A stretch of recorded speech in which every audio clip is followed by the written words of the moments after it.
ഒരുപാട് ആളുകൾ ചോദിക്കുന്ന കാര്യമാണ് പ്ലാൻ പ്രസന്റേഷൻ എങ്ങനെയാണ് ചെയ്യേണ്ടത്. പ്ലാൻ പ്രസന്റേഷൻ എങ്ങനെ ചെയ്യണം, ഏത് സ്ഥലം ചൂസ് ചെയ്യണം, എന്താണ് അതിന്റെ മെറിറ്റ്സ് ഡിമെറിറ്റ്സ്, ഇങ്ങനെയുള്ള കാര്യങ്ങളെ കുറിച്ചൊക്കെ നമ്മൾ വളരെ ഡീറ്റെയിൽ ആയിട്ട് ഒന്നോ രണ്ടോ വീഡിയോസ് ഒക്കെ ചെയ്തിട്ടുണ്ട്. അപ്പോൾ ഇന്ന് നമ്മൾ സംസാരിക്കാൻ വേണ്ടി പോകുന്നത് ഏത് രീതിയിലൂടെയാണ് പ്ലാൻ പ്രസന്റേഷൻ ചെയ്യേണ്ടത് എന്നുള്ളതാണ്. ഒന്നാമതായിട്ട് ആദ്യമേ തന്നെ പറയാനുള്ള ഒരു കാര്യം എന്ന് പറയുന്നത്, രീതി എന്ന് പറയുന്നത് ഓരോ കസ്റ്റമേഴ്സിനും ഓരോ രീതിയിലാണ് പ്ലാൻ പ്രസന്റേഷൻ ചെയ്യേണ്ടത്.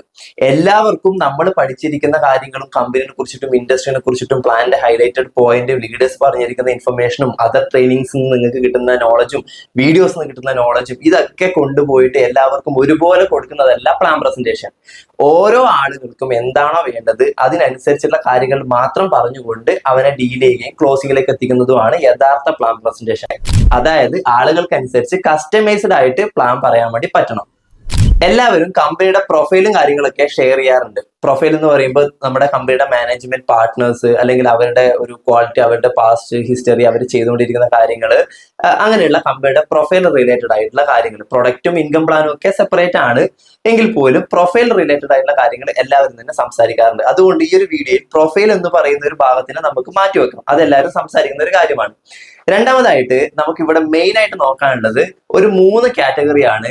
ഒന്നാമത്തെ കാര്യം പ്രൊഡക്റ്റ് ആണ്, രണ്ടാമത്തെ കാര്യം ഇൻകം പ്ലാൻ ആണ്, മൂന്നാമത്തെ കാര്യം ഇൻഡസ്ട്രി ആണ്. പ്രൊഡക്റ്റ്, ഇൻകം പ്ലാൻ, ഇൻഡസ്ട്രി, ഈ 3 കാര്യങ്ങളാണ് നമ്മൾ ഒരു വ്യക്തിയെ ക്ലോസിംഗിലേക്ക് ഏറ്റവും കൂടുതലേക്ക് നയിക്കുന്നത്. അപ്പോൾ അങ്ങനെയുള്ള കാര്യങ്ങളെ കുറിച്ചിട്ടാണ് നമ്മൾ ഇന്നത്തെ വീഡിയോയിൽ സംസാരിക്കുന്നത്. ഒരുപാട് ആളുകളുടെ സംശയം ഇതാണ്, ഈ 3 കാര്യങ്ങളും നമ്മൾ സംസാരിക്കാറുണ്ടെങ്കിൽ പോലും ഇതിൽ ഏതാണ് ആദ്യം പറയേണ്ടത്, ഏതാണ് രണ്ടാമത് പറയേണ്ടത്, ഏതാണ് മൂന്നാമത് പറയേണ്ടത് എന്നുള്ളതാണ്. ഒന്നാമത്തെ കാര്യം പ്രൊഡക്റ്റ്, പ്ലാൻ, ഇൻഡസ്ട്രി. പ്രൊഡക്റ്റ് ആദ്യം സംസാരിക്കുന്നു, അതിന്റെ ഫീച്ചേഴ്സ് സംസാരിക്കുന്നു.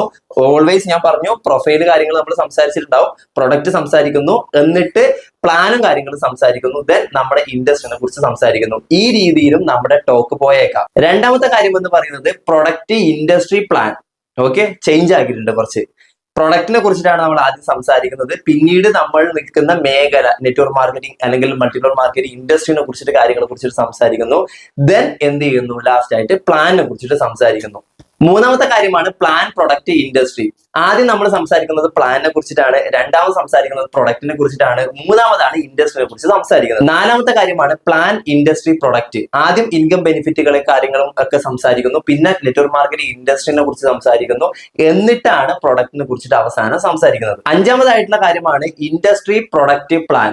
ആദ്യം നെറ്റ്വർക്ക് മാർക്കറ്റിംഗ്, ഇൻഡസ്ട്രിനെ കുറിച്ച് സംസാരിക്കുന്നു, പിന്നീട് പ്രൊഡക്റ്റുകളെ കുറിച്ച് സംസാരിക്കുന്നു, പിന്നീടാണ് പ്ലാനിനെ കുറിച്ച് സംസാരിക്കുന്നത്. ആറാമത്തെ കാര്യമാണ് ഇൻഡസ്ട്രി, പ്ലാൻ, പ്രൊഡക്റ്റ്.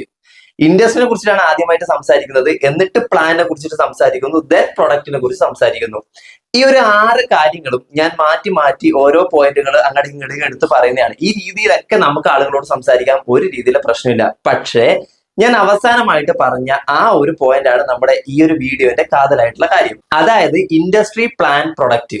ഞാൻ ഏറ്റവും കൂടുതൽ പ്രിഫർ ചെയ്യുന്നതും ആ ഒരു കാര്യത്തിനാണ്. ഇൻഡസ്ട്രിനെ കുറിച്ചിട്ടാണ് നമ്മൾ ആദ്യം സംസാരിക്കുന്നത്, അല്ലെ? നമ്മുടെ കമ്പനിയുടെ ഡീറ്റെയിൽസും കാര്യങ്ങളും കുറച്ചൊക്കെ നമ്മൾ സംസാരിച്ചു, ഒരു റാപ്പോ ബിൽഡ് ചെയ്ത് ഒരു പരിചയം കാര്യങ്ങളൊക്കെ ആയതിനു ശേഷം ഇൻഡസ്ട്രി എന്താണ്, ഇൻഡസ്ട്രി നമ്മൾ ഇന്ന് വർക്ക് ചെയ്തുകൊണ്ടിരിക്കുന്ന സാഹചര്യങ്ങളും കാര്യങ്ങളും, നമ്മുടെ ജോബിന്റെയും ബിസിനസിന്റെയും ഡിഫറൻസ്, അങ്ങനെയുള്ള കുറച്ച് കാര്യങ്ങൾ, അല്ലെങ്കിൽ ആ സാഹചര്യത്തിനനുസരിച്ചിട്ട് ആ വ്യക്തിയുടെ എടുക്കുന്ന എന്താണോ നമുക്ക് കിട്ടുന്നത് ആ പോയിന്റ് വെച്ചിട്ട് സംസാരിക്കുന്നു.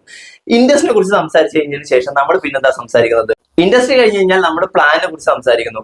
എന്താണ് നമ്മുടെ കമ്പനിയിൽ നിങ്ങൾ വന്നു കഴിഞ്ഞാൽ ഇൻകം ബെനിഫിറ്റ്, നിങ്ങളുടെ ലൈഫിന് ഇത് ഏതൊക്കെ രീതിയിലാണ് അഫക്റ്റ് ചെയ്യാൻ വേണ്ടി പോകുന്നത്, ഏതൊക്കെ രീതിയിലാണ് മുന്നോട്ടേക്ക് കൊണ്ടുപോകാൻ വേണ്ടി പോകുന്നത് എന്നുള്ള കാര്യങ്ങളൊക്കെ. ദെൻ നമ്മൾ സംസാരിക്കുന്നതാണ് പ്രൊഡക്റ്റ്. അപ്പൊ ഈ ഇൻഡസ്ട്രിയിലേക്ക് വരാൻ വേണ്ടി ഇത്ര അധികം ബെനിഫിറ്റ് ആസ്വദിക്കാൻ വേണ്ടി നമ്മൾ എന്തേ ചെയ്യേണ്ടു? നമ്മുടെ കമ്പനി മാർക്കറ്റ് ചെയ്യുന്ന ഇത്തരത്തിലുള്ള പ്രൊഡക്റ്റുകൾ ഉണ്ട്. ആ പ്രൊഡക്റ്റുകൾ വാങ്ങിച്ചു കഴിഞ്ഞാൽ അതിന്റെ ഗുണങ്ങളും കാര്യങ്ങളും ഒക്കെ ഉണ്ട്. അതൊരു ഫ്രീയോ ഗിഫ്റ്റ് ആയിട്ട് കിട്ടുന്ന സാധനമല്ല. ആ പ്രൊഡക്റ്റുകൾക്ക് വേണ്ടിയിട്ടും കൂടെയാണ് നമ്മൾ ഈ ഒരു ബിസിനസിന്റെ ഭാഗമായിട്ട് അസോസിയേറ്റ് ചെയ്യുന്നത്. നമ്മൾക്ക് വളർച്ച ഉണ്ടാകണമെങ്കിൽ നമ്മൾക്ക് ഇൻകം വേണം. ബട്ട് ഇൻകത്തിന് വേണ്ടിയിട്ടല്ല ഒരാൾ എംബലത്തിലേക്ക് വരുന്നത്. അതിന്റെ ബൈ പ്രൊഡക്റ്റ് ഇൻകം ആണ് എങ്കിൽ പോലും നമ്മൾക്ക് ആവശ്യമുള്ള പ്രൊഡക്റ്റുകൾ ഇന്ന് ഒരു ഓപ്പർച്യൂണിറ്റിയുടെ കൂടെ നമുക്ക് കിട്ടുന്നുണ്ടല്ലോ എന്നുള്ള രീതിയിൽ തന്നെയാണ് കാണേണ്ടത്.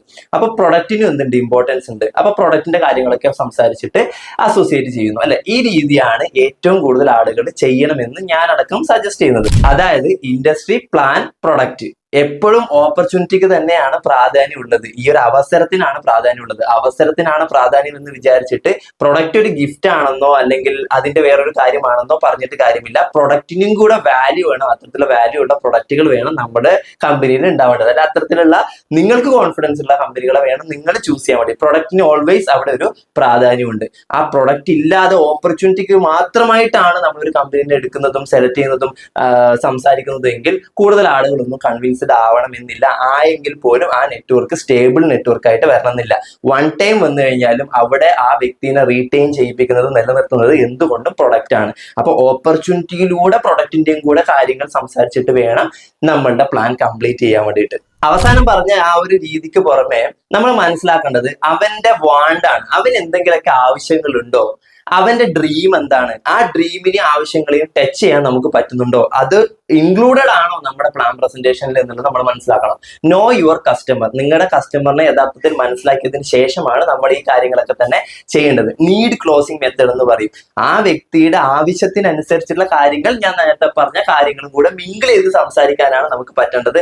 അതാണ് യഥാർത്ഥത്തിൽ പ്ലാൻ പ്രസന്റേഷൻ. ഇനി മറ്റൊരു കാര്യം കൂടെ പറയാം. നിങ്ങൾ പ്ലാൻ കൊടുക്കുന്നത് എക്സ്പീരിയൻസ് ഉള്ള ഒരു വ്യക്തിക്കാണെന്ന് വിചാരിച്ചു. അതായത് MLM ചെയ്തിട്ട് എക്സ്പീരിയൻസ് ഉണ്ട് അല്ലെങ്കിൽ MLത്തെ കുറിച്ചിട്ട് കാര്യങ്ങളൊക്കെ അറിയുന്ന ഒരു വ്യക്തിക്കാണ് നിങ്ങൾ പ്ലാൻ കൊടുക്കുന്നതെങ്കിൽ ഒരിക്കലും ഇൻഡസ്ട്രീനെ കുറിച്ചിട്ട് സംസാരിക്കേണ്ട ആവശ്യമില്ല. കാരണം അവരെ നിങ്ങൾ മനസ്സിലാക്കിയിട്ടുണ്ടെങ്കിൽ, നോ യുവർ കസ്റ്റമർ എന്നുള്ള ഒരു ഭാഗം നിങ്ങൾക്ക് ക്ലിയർ ആണെങ്കിൽ, അവരുടെ എക്സ്പീരിയൻസ് കാര്യങ്ങൾ ഈ മേഖലയിലാണെങ്കിൽ അവർക്ക് ഈ ഇൻഡസ്ട്രീനെ കുറിച്ചിട്ട് നിങ്ങൾ സംസാരിക്കേണ്ട ആവശ്യമില്ല.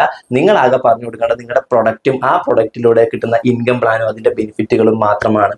അപ്പോൾ ഒരു വ്യക്തിനെ മനസ്സിലാക്കിയിട്ട്, ആ വ്യക്തിയുടെ നീഡ് മനസ്സിലാക്കിയിട്ട്, ആ വ്യക്തിയുടെ ഇമ്മീഡിയറ്റ് നീഡ് എന്താണോ അതിലൂടെയൊക്കെ കടന്നു പോയിട്ട് ഞാൻ നേരത്തെ പറഞ്ഞ കാര്യങ്ങളും കൂടെ കണക്ട് ചെയ്തിട്ട് വേണം നമ്മൾ സംസാരിക്കാൻ. എല്ലാവരോടും ഒരുപോലെ സംസാരിച്ചാൽ നമുക്ക് ക്ലോസിങ്ങോ അല്ലെങ്കിൽ ബിസിനസ് ഓപ്പണിംഗ് കിട്ടണമെന്നില്ല. ഈ കാര്യങ്ങളൊക്കെ തന്നെ അവരുടെ വാണ്ടായിട്ട്, അവരുടെ നീഡായിട്ട് കണക്ട് ചെയ്തിട്ട് വേണം സംസാരിക്കാൻ വേണ്ടിയിട്ട്. നോ യുവർ കസ്റ്റമർ എന്നുള്ളത് ഒരിക്കലും ബിസിനസ്സിൽ മറക്കാതിരിക്കുക. Thank you. അടുത്തൊരു വീഡിയോയിൽ വീണ്ടും കാണാം.